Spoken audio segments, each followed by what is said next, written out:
In this video, we're going to talk about how to develop discipline, and we're going to break this up into a three-part series. And part one is centered on the 5 rules of discipline, or the 5 rules to developing discipline.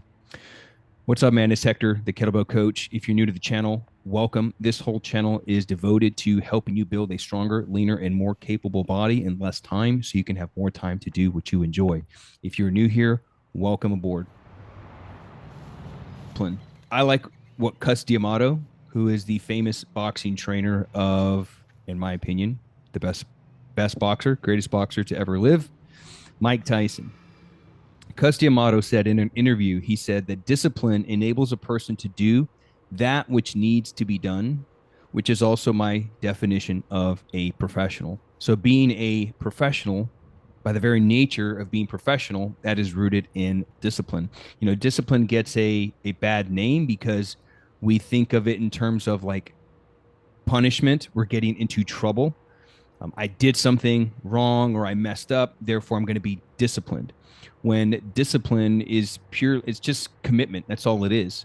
I mean, if you look at the word disciple, what it means to be a disciple, the root word of disciple is discipline, right? And Christ had 12 disciples, 12 men who were committed to the mission. And so discipline is being professional. It's doing things that need to be doing things that need to be done regardless of how you feel. It's doing hard things, committing to a mission and committing to an end outcome. So that's how I would define discipline. And I like Cus D'Amato's definition of discipline. And I'm not the first one to talk about discipline. There's other men have been talking about discipline for a long time. You've got the Jocko Willinks of the world who says that discipline equals freedom. I agree with that. You've got the David Goggins of the world and many other men. But here's one thing that, at least in my observation, one thing that I think that lacks when it comes to discipline is no one's ever really taught how to develop discipline. We're told, hey, you need to be more disciplined. You need to get out and just do hard things, which I agree with those. But no one has actually laid out a roadmap or here's the steps on how to develop discipline. And that's my intention behind this 3-part series is how to develop discipline, because we know that through discipline, things get done. All right. So I want a quick quote here. One of my favorite books that I read was from Venerable Fulton Sheen. And he said, there's a couple of quotes from 2 different books. One of them was from one of his homilies. And he said, the decline of the spirit of discipline is a hatred of the cross. And what does the cross represent? The cross represents commitment. The cross represents dedication. The cross represents dying to yourself and doing hard things for the sake of the mission. Okay. For the sake of the community. So that was from one of his homilies. Another quote from his book, The Greatest Commandment. He says that there is nothing so dangerous for a civilization as softness. And there is nothing so destructive of personality as a want of discipline. So a lack of discipline destructs the personality.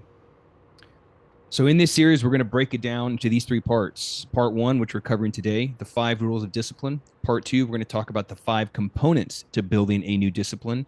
And then part 3, we'll close out with discipline contingency plan, what to do when life punches you in the mouth, as Mike Tyson said. Speaking of Mike Tyson, he said that everybody has a plan until you're smacked in the mouth, right? Or punched in the face. And that's true. So I'm going to show you how to navigate life and how to continue to build discipline when life throws a punch to your face, because that's going to happen on a regular basis. So number 1, why discipline? Why even commit to developing discipline? Why take this path? Well, the reality is we live within our discipline. Discipline shapes the way that we live our life. It shapes the way that we lead our community and lead our lives and lead those who have been entrusted to us. Discipline raises our upper limit. What does that mean? Gay Hendricks, he wrote a book called the Great Big Leap, or The Big Leap, and he talks about this concept called the upper limit. And essentially what the upper limit is our limit, our capacity to experience happiness. So what each one of us have a particular limit, okay? A ceiling of how happy we can, or how much happiness we can experience. And the moment that we reach that limit, we begin to engage in healthy behaviors, essentially we begin to self-sabotage. So the moment that life is going really well, whether that's in your health, in your fitness, whether that's in relationships, whether that's making money and growing in your career or your business, once you reach that level of happiness that you can sustain, you will do something subconsciously to bring that down. So if it's health and fitness, if you're not familiar, right? So what happens is once you reach that happiness, you do something to self-sabotage to bring you back down to what is familiar, because that ceiling is unfamiliar for you. So let's say you drop the weight, you got lean, you got in shape, and then out of nowhere you go on a 1 month binge where you're just eating junk and processed foods. Maybe you're going on a drinking binge, who knows. You just start doing things and you don't understand why you're self-destructing. That is an indicator that you've reached your upper limit. And as you grow in discipline, you can start to raise that upper limit of what you can tolerate, because once you get into that new territory, you're not going to want to do and stay consistent with the thing that you're doing. You're going to want to backtrack. Well, as you develop discipline, it helps you to maintain there. It helps you to create a new set point. I've talked about this in past videos. Developing a new set point. What does that mean? We have in our physiologically, we have negative feedback loops. So as we begin to, it's all tied to the upper limit. As we begin to experience something, our body kicks in a negative feedback loop to bring us back. So let's say we lose weight. It's unfamiliar territory. What happens? We end up somehow gaining it back. If we build muscle, our body triggers something to lose the muscle mass because it's uncharted territory. So as we lose the weight, we don't want to go back to our traditional, habits of eating. So let's say you were in a caloric deficit for a period of time and you got down to that weight. You want to be able to maintain that. I've talked about this in 4-week cycles, right? Doing things in 4-week blocks. 2 weeks to see the adaptation, to see the change, and then 2 weeks to stabilize. If you do 2 weeks and you see, adaptation or see a change, and then you completely change to something else, you're going to rebound back.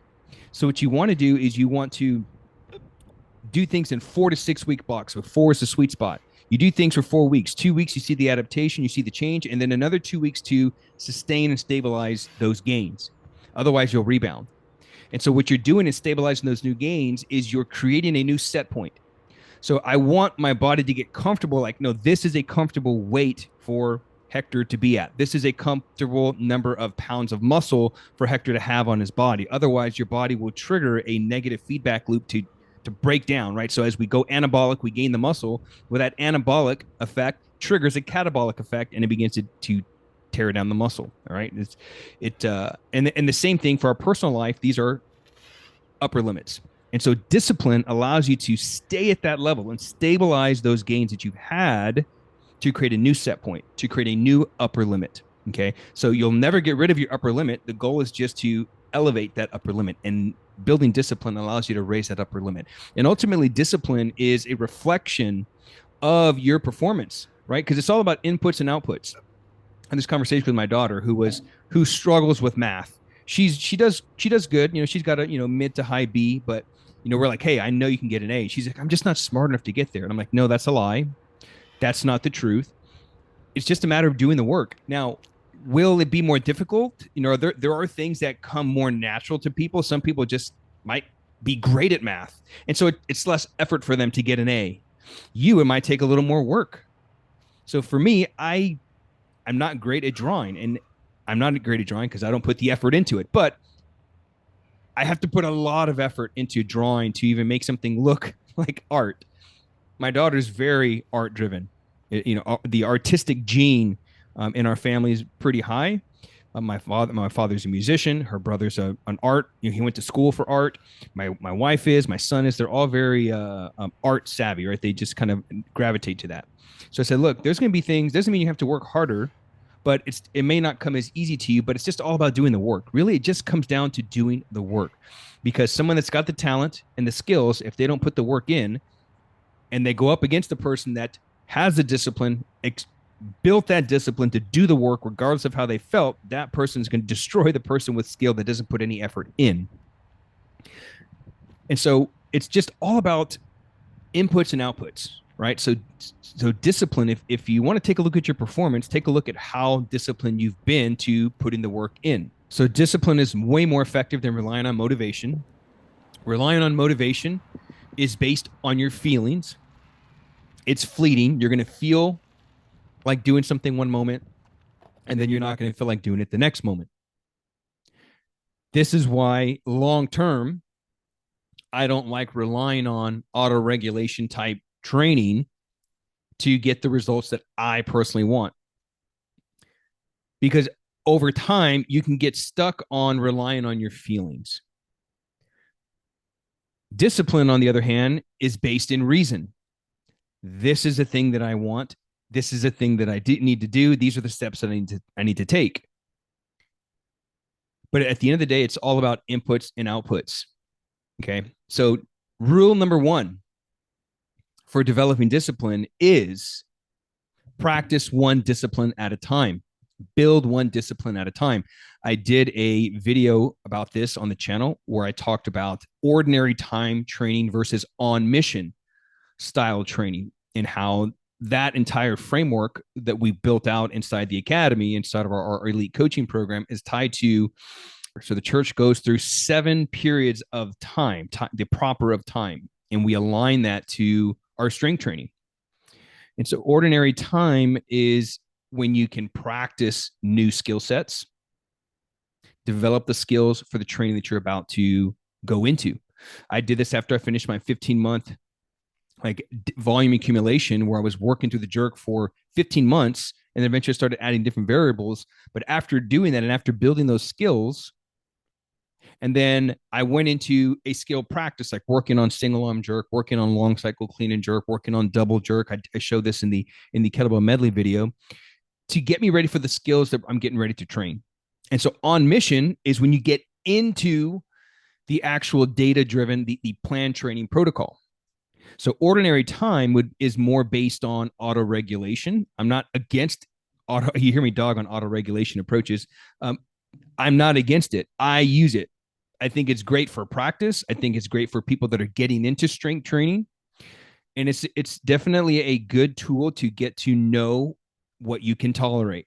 But eventually we want to leave that from time to time and want to enter to on mission training. On mission training is training and eating, if that's the goal, training and eating according to the numbers, because now your approach is based in reason, not how you feel. And then what, you can't stay in each one of these indefinitely. Eventually, you've got to go from on mission training to ordinary time to on mission, right? So you've got to have a balance of both. Okay. And training is a great example of this. Planning one discipline at a time. So inside of the academy, instead of our elite coaching program, we have what we call the performance progression training, where we help them build one skill at a time. I talked about this in our video, the 7-step roadmap to a high performance body.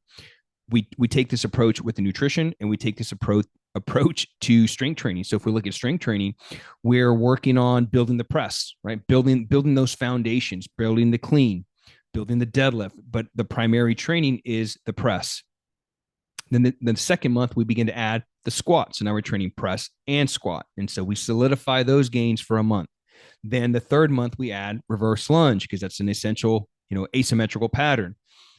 Building the adaptation and stabilizing those gains for a month. So we're slowly increasing the work that we're doing. That's adding density. That's developing one skill set at a time. Same thing would go with our nutrition. We would work on an insulin reset first. We would stabilize that for an entire month. Then we slowly add carbs. Then we slowly add more protein. Then we slowly add more calories if needed, right? So we take this one step at a time approach, right? So practicing one discipline at a time, you ultimately want to have more constants in your program, in your approach, than you do variables versus doing all these things like, oh, I'm going to train my snatch and I'm also going to train my press and I'm going to do sprints. I'm going to do body weight training. I'm going to do all these things, all these variables, and there's very few constants in your training. That's going to lead to varied results. Like you might get great results one month and the next month you're like, man, I don't understand why I'm stalling out. Well, we can't pinpoint what's working and what's not working because we've got all these variables.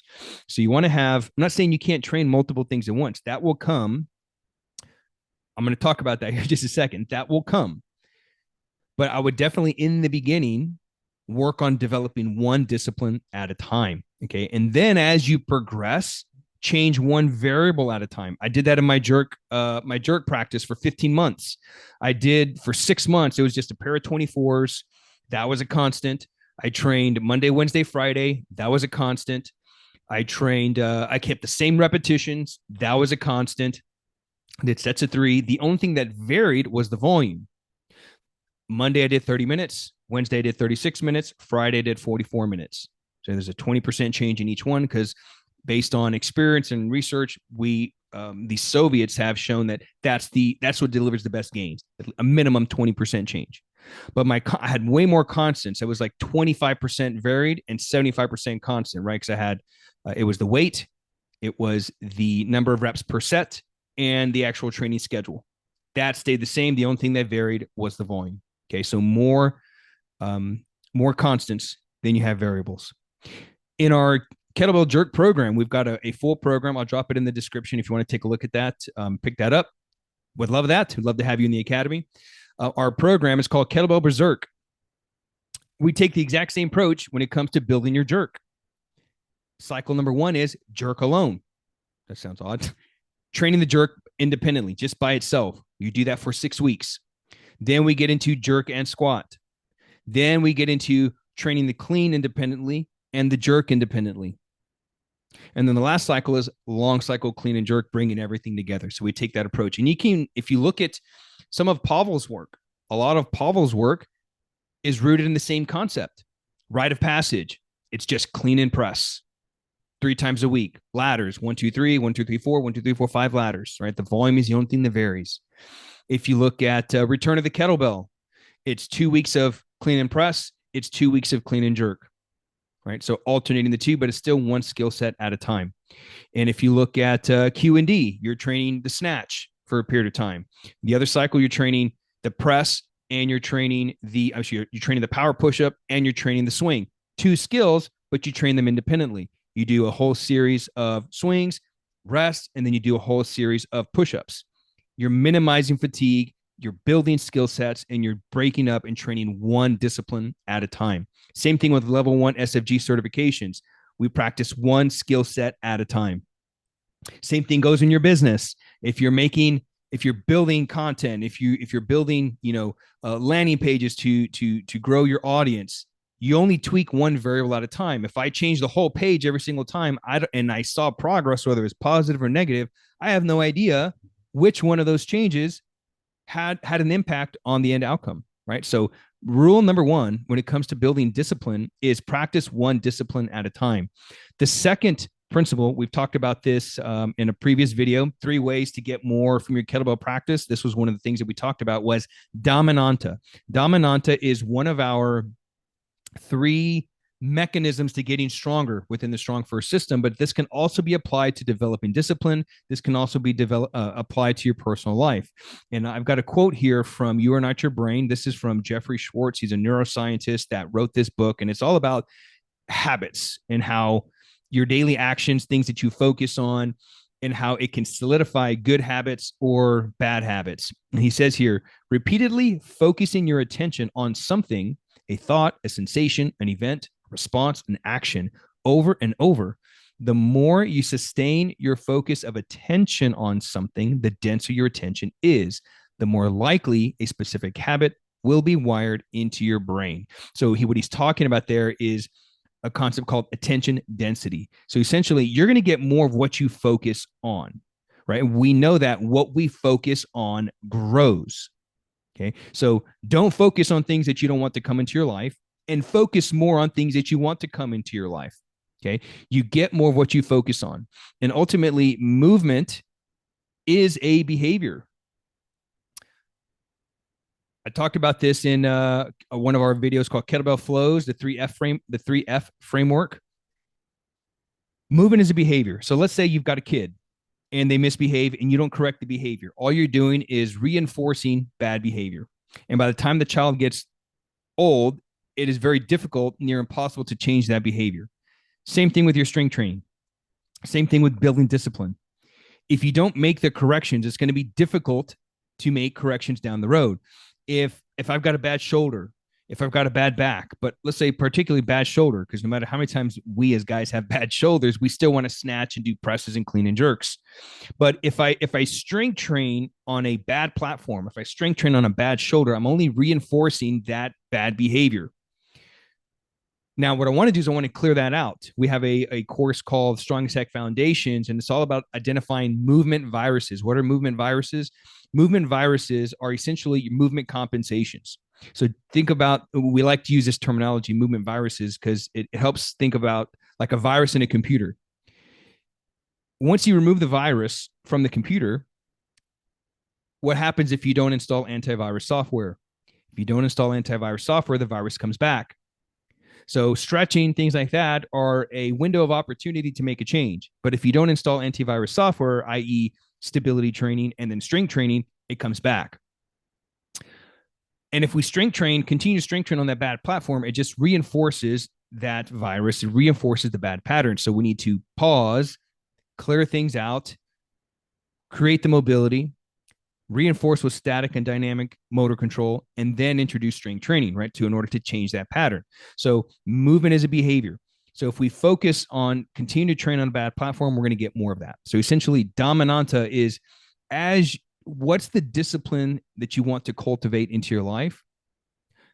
Focus more on that versus the thing that you're not going to have. It's like it's funny when you see married couples when they get married, and I've heard this, I've had these conversations, they're so focused on what they won't be able to do anymore than getting married. Like, man, I'll never be able to date again. I'll never be able to do X, Y, and Z again. You're not gonna be able to go hang out with the buddies anymore. You're so focused more on what you're not going to get than what you're actually getting. And what's going to happen is that's going to create more unhappiness. Okay. So don't miss the forest for the trees. How are you thinking about your strength training? Are you thinking about your strength training if we're talking about discipline in the context of building strength and being active and staying consistent with that? Are we thinking about working ourselves out? Am I thinking about getting better? Am I thinking about how this is going to serve me? Because ultimately, that's what we want. We want discipline, because this is how you can think of discipline as punishment. Discipline, are you a slave to discipline? Discipline should be your slave, not your master. The goal is not to become disciplined for the sake of discipline and self-punishment. The goal to develop discipline is for discipline to serve you to attain your goals. Discipline is not an end in and of itself, but sometimes it can turn into that if all we're focusing on discipline. And this is why the whole idea of dominata, because within the context of strength training, dominata is our focus. Okay. Jeffrey Schwartz says the power is in the focus. So dominata is our focus.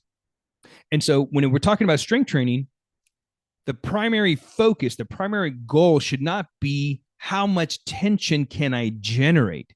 So let's say I'm pressing a kettlebell and one of our force multipliers is generating tension before we press, right? So maybe crushing your free hand, maybe squeezing a water bottle, tensing your glutes, right? Getting everything tight. And then I have a heavy kettlebell here on this side. If I'm so focused on getting tight and crushing, my focus is now here. Instead of executing the lift, I'm going to miss the lift. I want to be able to generate the proper amount of tension. We call this the professional application of tension, so that way I can execute that press. Okay. So if I only focus on generating tension, I've now become slave to that tension versus it serving me to get stronger. Same thing goes with developing discipline in our personal life. If I'm so focused on just being disciplined, I'm going to miss out on many of the other things that life has to offer. So discipline should be your slave, not your master. The third rule for developing discipline is patience. I actually had this question from one of our viewers. We do a regular post on Mondays, and it's like, hey, what do you need help with? And the guy just said discipline. The guy didn't say discipline. The guy just said patience. And so I'll probably create a separate video to dive more into that. But rule number 3 is patience. Things take time. Okay. Choose a discipline which requires patience. I think it was Andy Frisella on his podcast.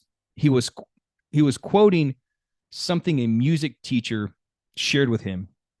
And he was basically to the effect of, he goes, hey, Andy was trying to learn how to play guitar or something like that. And he was like, The guy told him, Andy, you don't have any patience. And he's like, yeah, no kidding. I don't have patience. He goes, you know how you acquire patience? And Andy's like, how? He says, by doing things which require patience. So if you want to develop patience, develop things that require patience.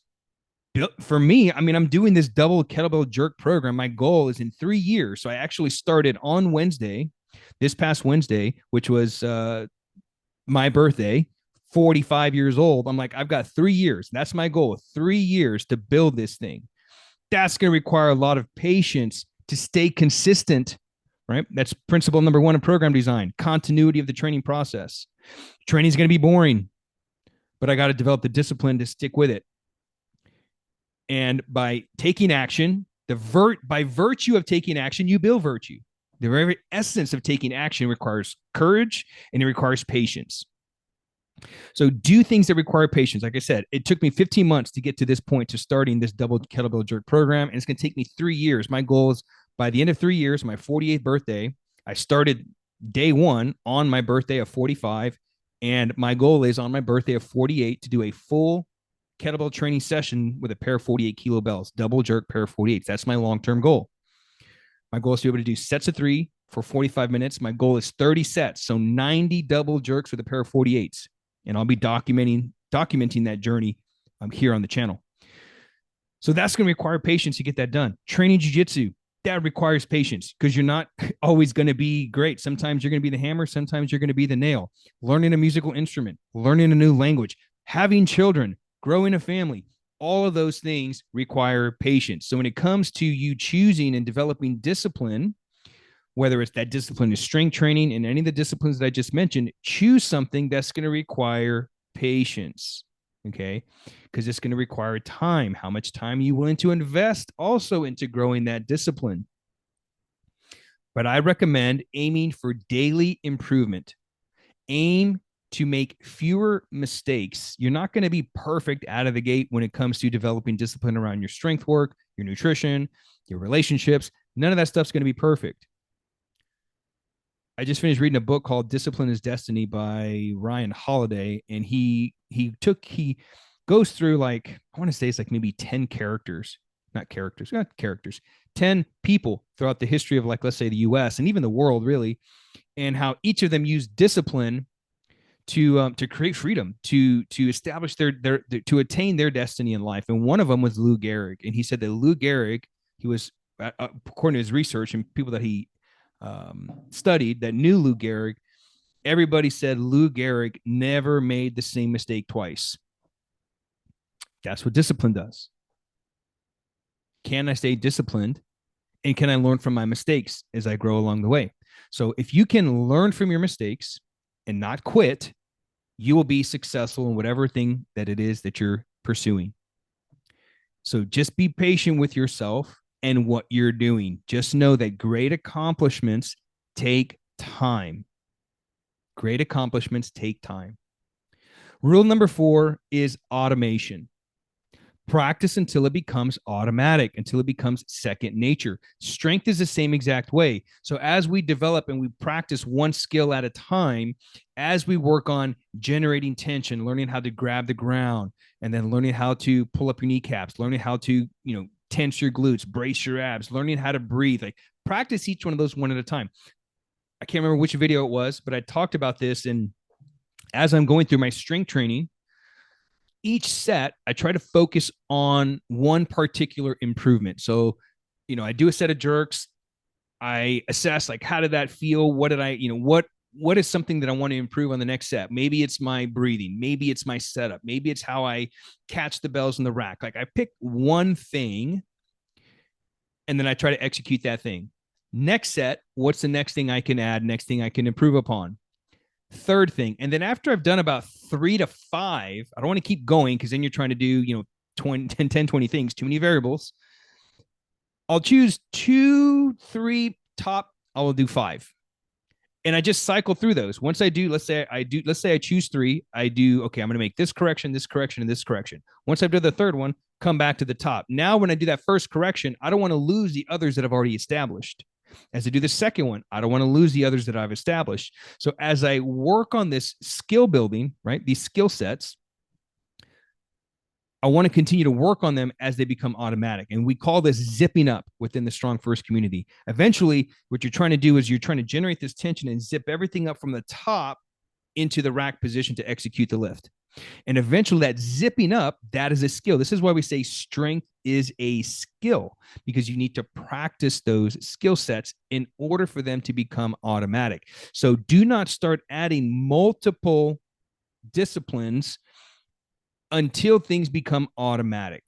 So let's say I'm, again, within the context of what I just shared about working on one improvement at a time. So let's say I'm working on my kettlebell swing, and then each set I'm going to work on, grabbing the ground, driving away, whatever that is. And as I've trained that for a period of time, now these have become automatic for the swing. Now I'm going to start working on the clean, or now I'm going to start also working on this and start bolting these things together.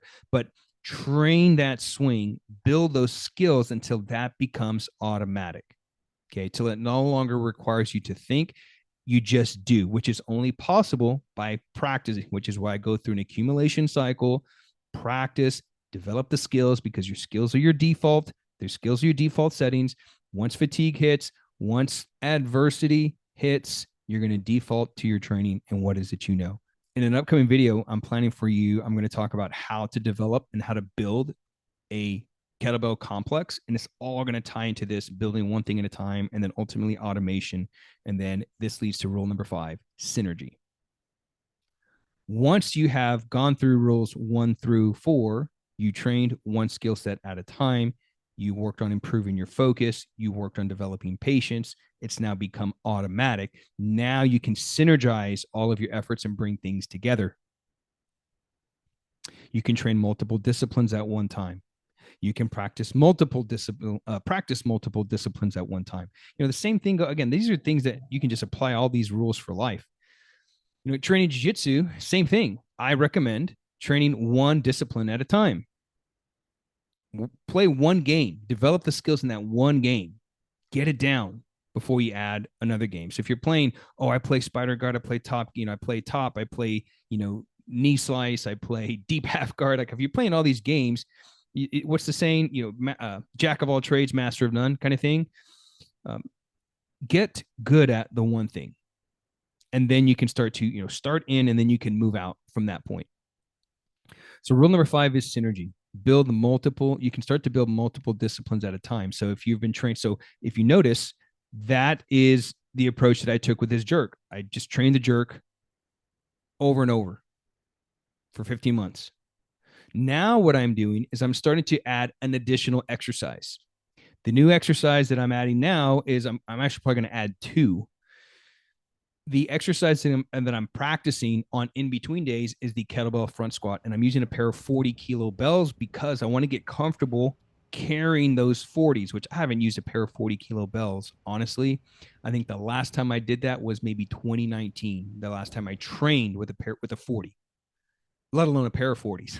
So it's been about 5 years. And so I'm working on the double kettlebell front squat to build my core, to build my legs, to build the drive, because I'm going to need that drive to get those 40s overhead. I'm going to need that drive to get those 48s overhead. And I just want to get comfortable carrying a pair of 40 kilo bells. So now I'm going to be training the jerk primarily, is going to be my bread and butter, Monday, Wednesday, Friday. But then on in between days, I'm going to be adding the double kettlebell front squat with a pair of 40s. And then as this cycle goes on, I might add a third exercise, and that third exercise will be the double clean, because in order to have a good jerk, you've got to have a good double clean, or clean period. So as I get closer to jerking the 40 and the 44 and the 48, I got to have that clean dialed in. And right now I'm just doing one clean, multiple reps, one clean, multiple squats. The squats I'm doing singles, double. No, I just did singles. Single squat. And I think I set a timer for 20 minutes. I think I only did six total, 6 singles. That was my practice for the day. So I was done in 20 minutes. But I'm at that stage now where I can start adding in some synergy. Things are starting to become automatic. They should be automatic by now. 15 months of training the jerk, exclusively, now adding in, from there going into a planned training protocol, and now I'm going to start synergizing with a couple of different other exercises, and that's going to be the kettlebell front squat for sure on in between days, and then the double kettlebell clean. I'll probably start working in some light volume on that, maybe once a week. I might do, front squat on Tuesday. I might go double clean on Thursday and then finish with front squat on Saturday. So I'm going to play this. These are not part of the training plan. These are just practice. These things I'm practicing. I don't have any particular volume set to those. Those are going to run auto-regulated, but I don't have a particular goal. I'm not going to try to do a total number of sets. I'm just going to set a timer and I'm just going to go and I'm going to see what the results come out the other end. But my primary focus is the double jerk and long cycle as I start getting into that. And that's it. That's today's episode. So I'm going to recap.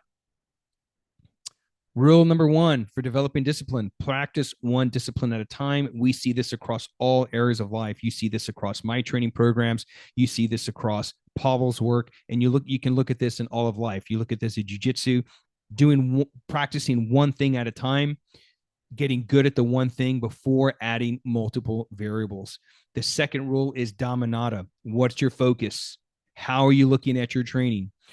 Is discipline becoming your master, or is it slave to you? Does it serve you, or do you serve discipline? Don't allow your dominanta. The dominanta means the dominant thought. That's what it means. Don't make discipline the core focus, because then you're going to miss out on everything else that you're actually trying to accomplish. And the same thing goes for strength training. When you focus so much on just generating tension, you're going to miss the lift. Rule number 3 is patience. Be patient with yourself. Learn from your mistakes. Great things, accomplishing great things takes time. And then number 5 is synergy. I missed one. Number 4, automation. Practice these things until they become automatic, till it no longer requires thought. You just do. You just respond automatically. Like jiu-jitsu is not an art. You cannot think. I believe it was Salo Ribeiro who said, in jiu-jitsu, if you think, you're late. If you late, you muscle. When you muscle, you get tired. When you get tired, you die. The same thing applies here. Jiu-jitsu it's a responsive martial art. You can't think of it. It's an art that you feel and you respond. And those responses need to be automatic. And they only become automatic by practicing your skills on a regular basis. And then rule number 5 is synergy. Once these become automatic, you've developed the patience. You've been working on that one skill set at a time. Now you can synergize those efforts. Now you can practice multiple games at one time in jiu-jitsu. Now you can start to add in multiple exercises because you've developed the discipline to keep going forward and not get distracted by shiny objects. All right. So if you want to see better progress with your kettlebell workouts, if you want to see better progress in life as a whole, it's essential to develop discipline and not rely on motivation. And these are the 5 repeatable rules to live by that we have observed and that I've been using in my own life. These are the 5 rules to developing discipline in any area of your life. So if this video helped you out, be sure to subscribe to the channel, hit the like button, turn on notifications to be notified for more kettlebell content. In our next episode, we're going to break down the 5 components to building a new discipline. That's all I got for you today, man. Appreciate you watching. See you on the next one. Peace.